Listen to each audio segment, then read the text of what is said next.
Nimefanya hivyo mapema kabisa ili nipate nafasi ya kuzunguka sasa katika jimbo zima, nione namna watu wanavyojitokeza kwa ajili ya kupiga kura, nione kama kuna changamoto zozote ambazo naweza kuzitolea taarifa.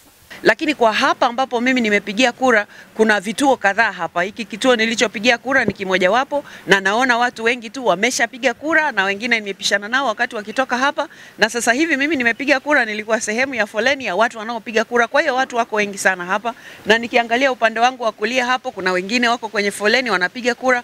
Kwa hiyo nitoe wito kwa Watanzania wenzangu, asubuhi mapema hii tujitokeze, twende tukapige kura, twende tukapige kura kwa viongozi ambao tunaamini katika miaka mitano ijayo watatuletea maendeleo, watatuletea ustawi, watatuletea amani, watatuletea utulivu wa Watanzania kujiletea maendeleo sisi wenyewe.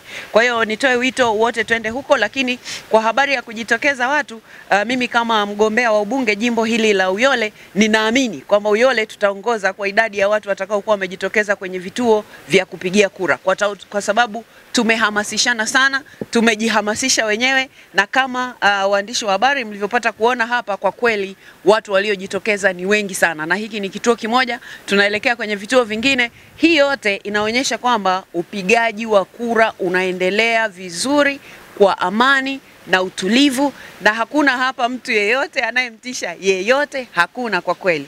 Kwa hiyo niwaombe Watanzania wote pengine waliokuwa na hofu hii na hile, sasa wajitokeze kwa wingi kabisa, wakatumie haki yao ya kikatiba kupiga kura kwa viongozi wanaowataka, kupiga kura kwa wawakilishi kwa upande wa mbunge na diwani, lakini kumpigia kura kiongozi mkubwa kabisa wa nchi yetu ya Tanzania atakayetubeba kwa miaka mitano ijayo inshallah. Pia viongozi wetu wa upande wa ulinzi na usalama, ilikuwa ni kuonesha kwamba kama nchi yetu tuko tayari kwa kweli kwa kuhakikisha wananchi wanapiga kura kwa amani. Haikuwa na lengo la kuonyesha kwamba basi mtu akijitokeza atakutana na hii gari ama gari itambeba ama gari itampeleka wapi, hapana. Ilikuwa ni kwa ajili ya kuwaondoa hofu badala ya kuwatia hofu wa Tanzania, ili wajitokeze, wasiogope ikiwa kutatokea kitisho chochote, kwamba wao wako tayari kwa ajili ya kujishughulisha na hicho kitisho. Leo kama ambavyo ilielezwa kwamba ni siku ya kupiga kura, na mimi kama mwananchi wa Tanzania nimetimiza haki yangu ya msingi kabisa ya kikatiba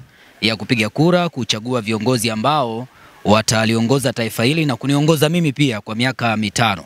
Na zoezi nimeliona limeenda vizuri kabisa, kwa sababu kwenye vituo tumefika tayari, utaratibu ulikuwa umewekwa toka saa 1 kamili, na utaratibu umekuwa mwepesi kabisa. Ukiwa na kitambulisho una hakiki na kutazama jina lako kama lipo kwenye orodha, kisha unaendelea na hatua ambazo zinafuata. Kwa hiyo uchaguzi umekuwa ni mzuri sana kwa ninavyoona, na hata mtaani kwa namna ambavyo nilikuwa napita nimeona utulivu umekuwa mkubwa. Kwa hiyo ninaamini hata maeneo mengine kama hapa ambapo nimepigia mimi kura pako hivyo hivyo pia. Majina naitwa Olia James Mamole. Nimefurahi sana kwa kupiga kura kwa wagombea wetu. Nimejisikia amani.